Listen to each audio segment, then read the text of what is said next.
Quran sebagai sumber pertama dan Sunnah sebagai sumber kedua yang berfungsi menjelaskan, memperkuat serta melengkapi hukum-hukum yang terkandung dalam Al-Quran. Bisa diterima? Ya. Terima kasih. Apakah ada pertanyaan lagi? Saya. Ya. Perkenalkan, saya dari kelompok 1. Izin bertanya, jika ada perbedaan pendapat ulama tentang suatu hukum syar'i, bagaimana masyarakat awam menentukan mana yang lebih kuat? Terima kasih. Akan dijawab oleh Saudari Bia.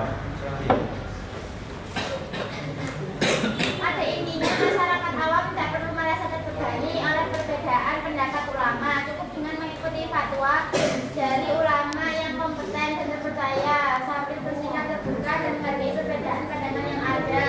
Maka ibadah dan amalan ia tetap sah di mata Allah Subhanahu wa taala. Sikap ini akan menjaga persatuan dan keharmonisan di tengah masyarakat. Terima.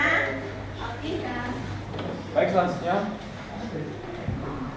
Assalamualaikum warahmatullahi wabarakatuh. Waalaikumsalam warahmatullahi wabarakatuh. Perkenalkan, saya perwakilan dari kelompok 5 ingin bertanya, bagaimana kedudukan adat atau tradisi dalam hukum syar'i?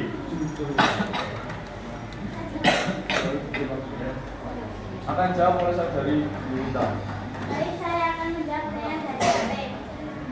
Bagaimana kedudukan adat atau tradisi dalam hukum syar'i? Yaitu jawabannya, kedudukan adat atau tradisi dalam hukum syar'i bersifat mengikat dan dapat dijadikan sumber hukum asalkan tidak bertentangan dengan prinsip-prinsip syariat atau donasi yang telah ditetapkan, di mana adat yang tidak bertentangan akan diakui dan dihormati sebagai bagian dari hukum dan budaya masyarakat.